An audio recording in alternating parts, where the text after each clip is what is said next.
Welcome to the Garden Angelus, where we talk about flowers, veggies, and all the best dirt. I'm Dee Nash from Guthrie, Oklahoma, where I garden on 7.5 acres out in the country. And I'm Carol Michael from Indianapolis, Indiana. I have a suburban garden measured in square feet. It's less than a third of an acre.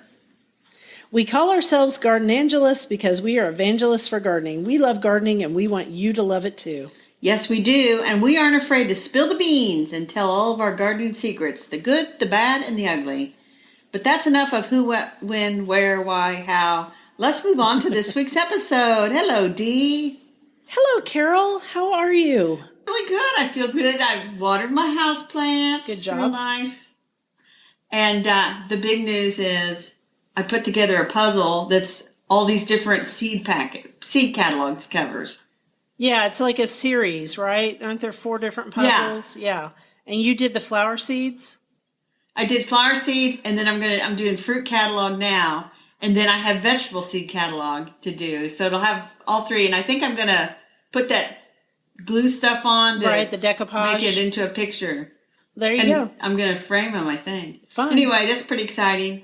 And then, it's just been the gardening all week, Dee. I'm cleaning in my den, and I pulled this box down from this upper shelf. Yeah. Some wooden box, and I thought it was empty.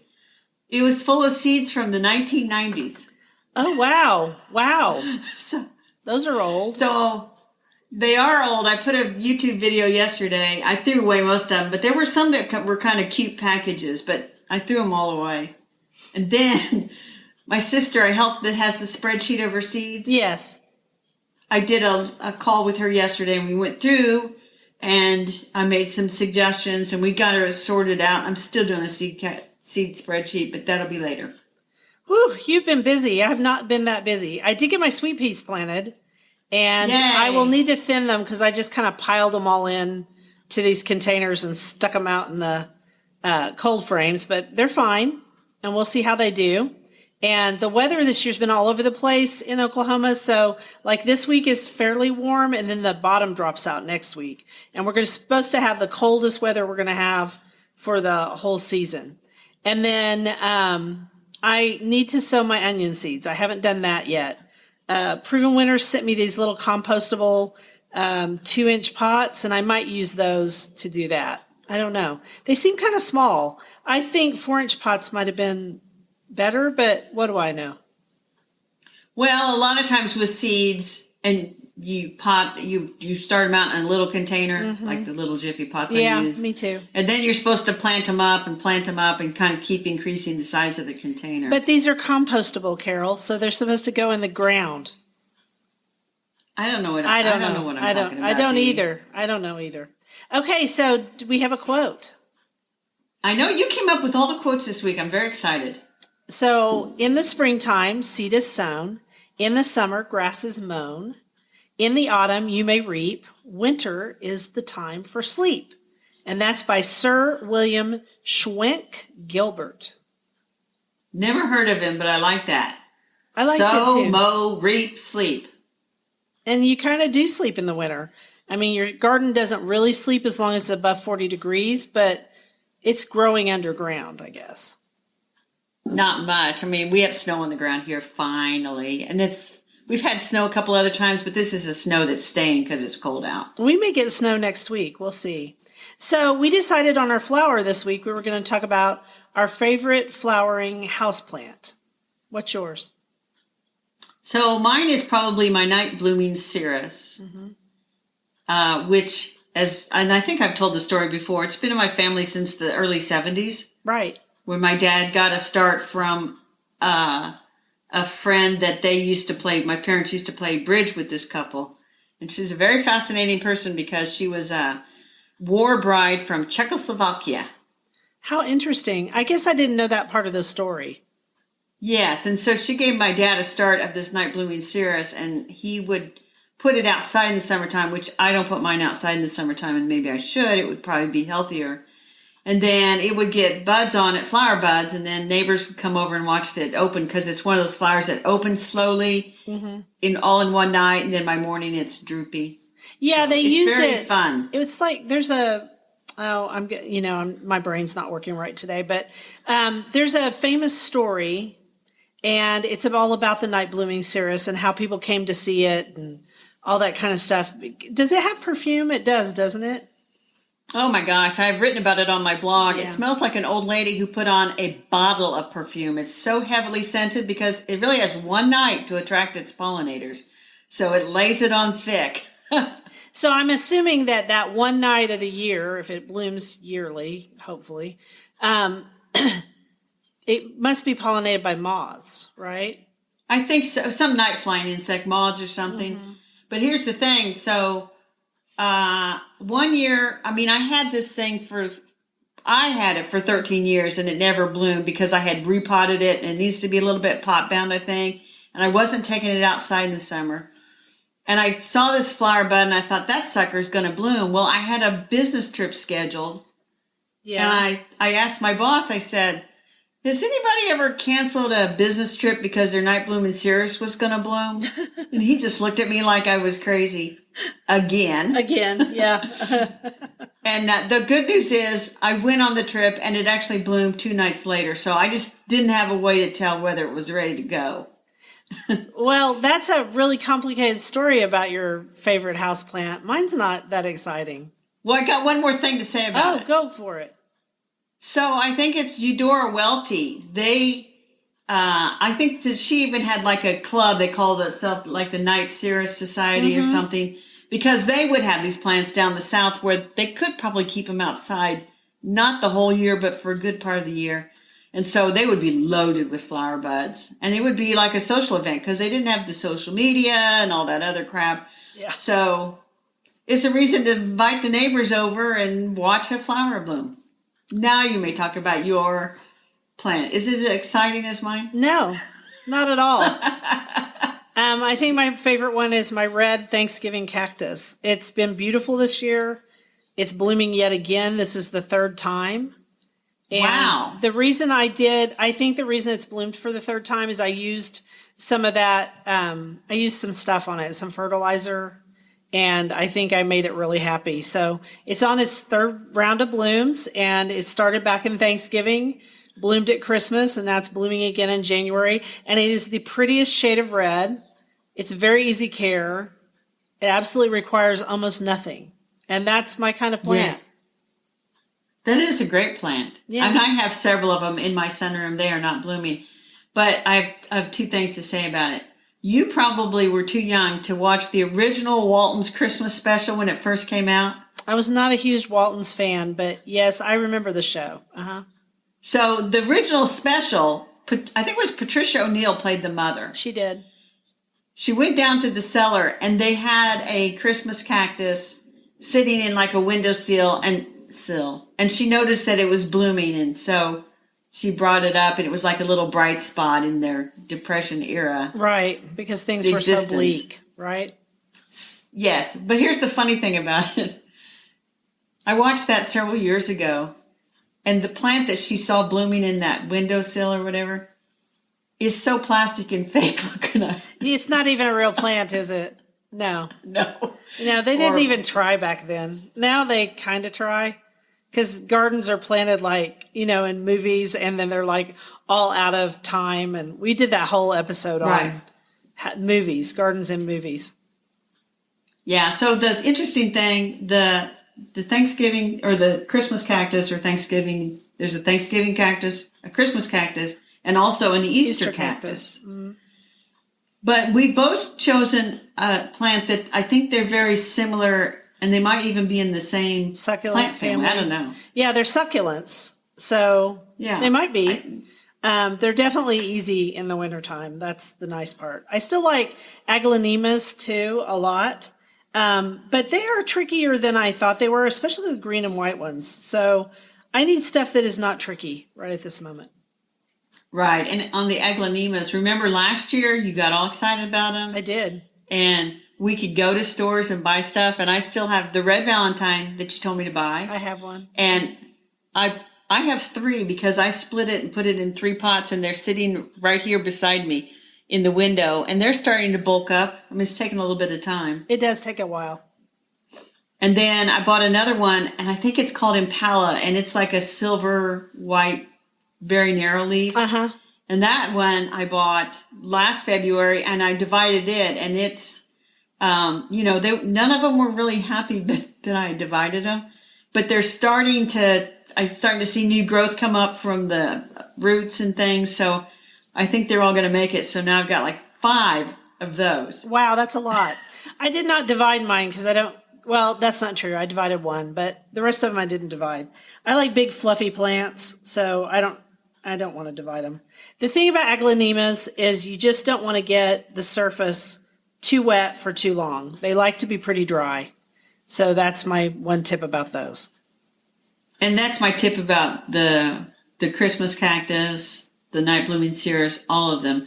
None of them really like to have their feet in water, their roots in water for very long. No, they don't. And they don't like their stems because they're succulents. They don't want to be, drowning. Who would? Nobody would. But I always think I would not want to have my feet wet all day. And so after I water, I check the saucers and make sure that the plant's not sitting in a big saucer of water and kind of take care of them that way. We do that too. The easiest thing to do to kill a house plant is to overwater it. Yes.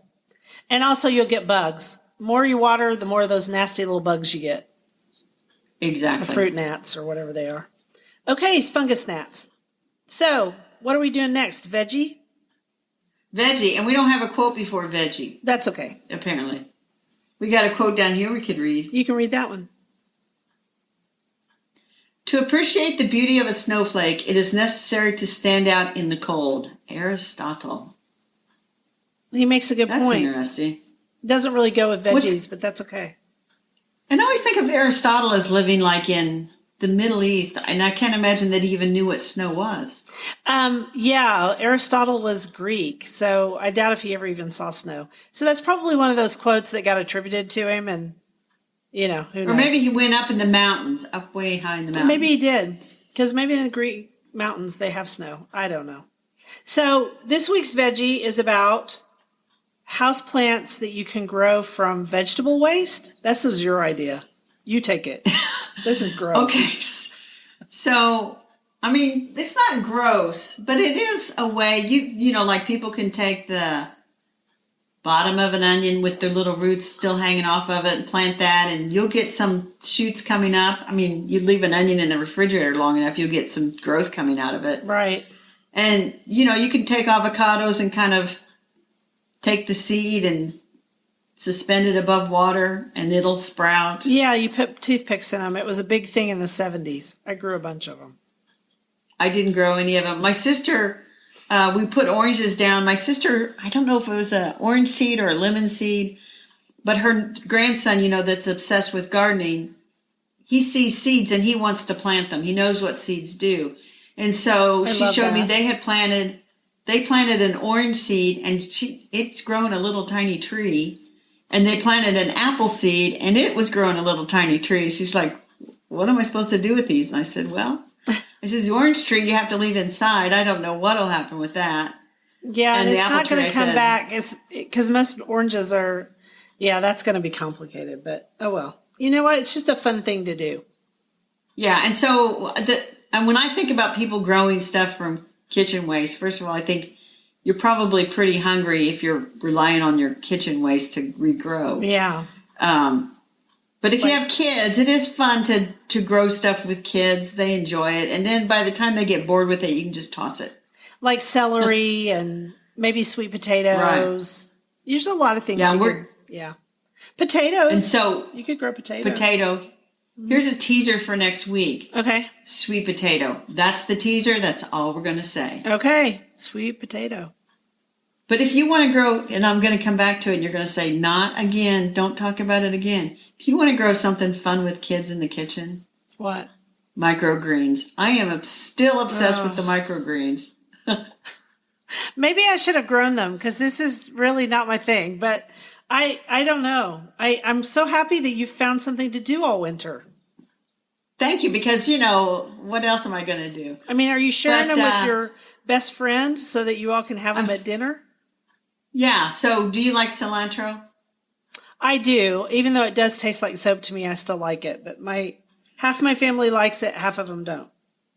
So I grew cilantro microgreens, and then it was like a little garnish on top of chili. It's very yummy. I bet that was good. That would be fun. Yeah, Yeah. fun. Then I did grow microgreens that are sunflower sprouts. Was that good? Well, they're very leggy, and I need to eat them today. And I think what I need is a nice salad and mix them in with a salad, because I used to love this salad. I used to get this restaurant where they would put sunflower seed kernels in Right. and that I love that. So I'll try it today. Okay. Well, you can report let back it. You can next report. week. I mean, because this is what you're going to talk about the entire winter is microgreens. I'm so bad. It's okay. It's a good deal. So, anything else you want to say about growing veggies from trash? Yeah, there's a book. Of course, there's a book. Katie Elser Peters wrote it. Yeah, I'm turning around to look at it. That's okay. We need to talk about Houseplant Party by Lisa. Okay, let's do that book. Okay. You want to do the quote or you want me to? You do it. All good and true book lovers practice the pleasing and improving avocation of reading in bed. No book can be appreciated until it has been slept with and dreamed over. That's Eugene Field. I loved that quote. That is an excellent quote. And so And I do sleep with a book usually. sometimes I do too. It just depends on what's going on and how late I read at night. So Houseplant Party by Lisa Eldred Steinkopf. And I don't have this book. You do. I do. And I really like this book because it's kind of divided into two or three sections, but there's a section on some easy care houseplants and how to care for them. And then there's some crafts that you can do. And so if you want to, don't make fun. Macrame hangers, remember those? They're back. I like macrame hangers. I'm not going to make fun. She has instructions on how to make a macrame hanger. She has instructions on how to take an old t-shirt and turn that into a plant hanger by cutting it into strips. And then she has instructions on kokedama, which is Japanese for moss ball. Yes, that's fun. Those are fun and also very messy. But she has instructions on how to make those, and they just look gorgeous. Kokedamas are beautiful. And she's got some stuff on bonsai, which I would love to love bonsai. I love bonsai. I wish bonsai would love me. I killed them all. I don't think they're the easiest thing to do. I've had them and eventually I give up on them. So obviously I'm not a bonsai person, but I will say I hate peace lilies. I will never own another peace lily. They drive me crazy and they want to be watered all the time. So that's a plant I hate that she talks about. This is the peace lily in here. I'm looking it up. Well, it's in your notes, so I'm going to say yes. A peace lily Yes, is it that is one in that here. people give you when somebody in your family dies and they Yes. bring it to the funeral. And, it can grow in almost no sun at all. I mean, it has great big leaves, so. She has a nice little thing about them.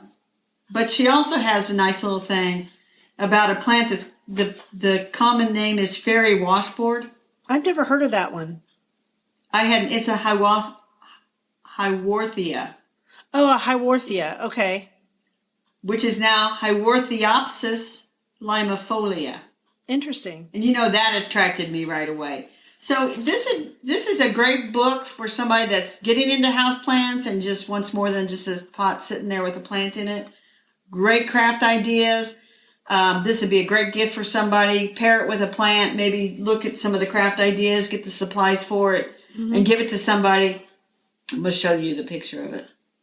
You see it? Yeah, it's a really cute book. And I think it'd be a great Yes. gift for people who, Yes. who are just getting into houseplants. Yes, and I've got more to say about it, but anyway, Houseplant Party by Lisa Eldred Steinkopf. Next, we're going to talk about houseplants we don't like for our dirt. Yes, which I already said I don't like peace lilies, but I have one that I really don't like. All right, go for it. The Chinese money plant.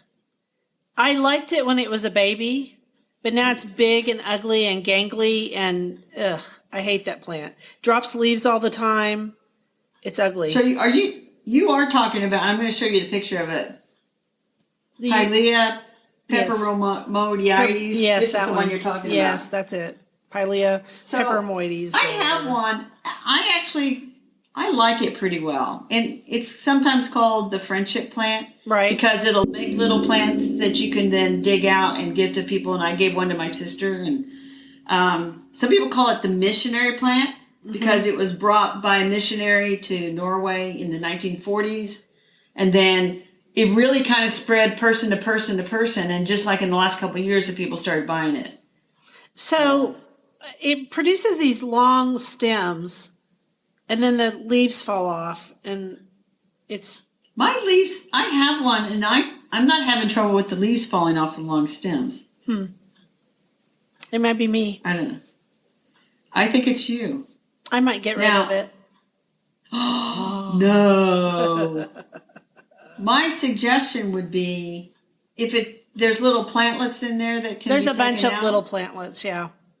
then if you want it to just like little, take one of those, take those off and plant those up, and then throw away the mama plant. I might do that. And then you'll have little plants, or share it with people. But don't go to people and say, here, the plant I don't like. Yeah, probably not the best way to do it. I do like the story you told about it. So tell me a plant you hate. So I really am, I don't know if hate's the right word, but I get kind of bored with plants that just have plain old green leaves. Like this plant, the Chinese money plant. Like Which, that? by the way, it's also called the UFO plant. Because they're little saucers. Yeah, they're little saucers on there. And so I don't know. It's one of those plants that's kind of the it plant. And it has its own Instagram pages. It does. Sometimes. Because it's really cute and darling when it's small. Yeah. But now mine looks like an alien. It's ugly. So, UFO. Yeah, kind of. Or the people So I'm just inside the bored. UFOs. I'm just bored with green plants. Well, I'm kind of bored, period. Aren't you kind of bored? Let's see. COVID? Yeah, Winter? a little bit. Yeah, me too. Yeah. Yeah, I'm working jigsaw puzzles, reading books, writing books. I'm doing a little bit of everything, so. You're a busy but yeah, woman. I get time. Yeah, but it'd be nice to be able to just like get in the car and go somewhere and not have to worry about a mask and Yeah. blah, blah, blah. Yeah, eventually. Oh, well, it'll be We okay. dream. Well, We dream. So what are our garden commissions for the next week? So my garden commission is it's going to be a winter week here. Snow on the ground. It might melt by Wednesday. I don't know. So I'm going to work on my jigsaw puzzle of the seed catalog and the fruit catalog. I'm going to actually, the main thing is two things I'm thinking about doing. One of them is to work on my seed spreadsheet. Yeah. And based on that, figure out if I need to get more seeds. Okay. That works for me. And then I might rehab the one terrarium planter that I have. I might rehab it. Okay. That sounds good. And Actually. that's it. Okay. That's all a I lot. got. Okay. So here this week is supposed to be pretty good. But next week the bottom's supposed to drop out and it might snow. So I'm going to try, if I have the energy, to dig up a few plants that died in that storm because I lost some trees. We'll see. I still need to clear away those Japanese maples that were crushed. I lost about 4. I know. And I also want to put some more shredded leaves on the potager, and I want to cut down the bed that has the pink muhly grass. I want to cut that down that faces the street. Now, will I get all that done? No, that's not going to happen. Probably not. So we'll see if I get one thing done this week. If I get my seeds planted for my onions, that may be it. And I need to organize my seeds because it's kind of getting on my nerves. They're sitting on my desk here where we record, and I'm looking at them, and I'm like, I need to put them in, like, I don't know, like a photo album or something so that I can see them. That seems awfully organized for you, It Dee. does, but I think I need it. I think I need the organization because I've got too many seeds. And they're all over the place, and I need some help. But I'm not making a spreadsheet. I can help you make a spreadsheet. I don't want a spreadsheet. I I hate Are you sure? spreadsheets with the kind of hate that you just can't imagine. Worse than you hate peace lilies and Chinese money plants? Yeah, and I'll have to say, I hate peace lily way more than I hate Chinese money plant. Oh. I threw Okay. one in the trash the other day. So Okay, so Dee, February is the month of love. okay, love. So we love the email we got from a listener named Kim. That was so sweet. Who is in a suburb of Dallas, Texas, and she's very sweet. And she suggested that you take all kinds of pictures with you and your little granddaughter, and you can make a book out of it, like with Shutterstock or one of Shutterfly or one of those. I might do that And give it as Christmas. and do like us gardening, because we had talked about gardening with Madikins. She turns 1 on Saturday, so that's exciting. I'm excited for So her. anyway, we love the email that we got. I got a reply to her. Yeah, you do. I'll have to tell her to listen up. But anyway, that was wonderful, and we love getting that in the month of love. That was very sweet. So We're gonna wrap it up, Dee. time. Thank you for listening to the Garden Angelus. If you like our podcast, please tell your friends about us. Also, hit the subscribe button so you don't miss anything. And if you listen to Apple Podcasts, we'd love a 5-star review. That helps us get noticed by others. Yes, and be sure and check out our show notes for links for more information about today's topics, plus links to our own websites. And if you want to help support us, use the affiliate links. If you buy something after clicking through on them, we earn a small commission. Cost you nothing. And it was lovely Nada. to chat with all of you over the Garden Gate today. Bye until next week. Bye.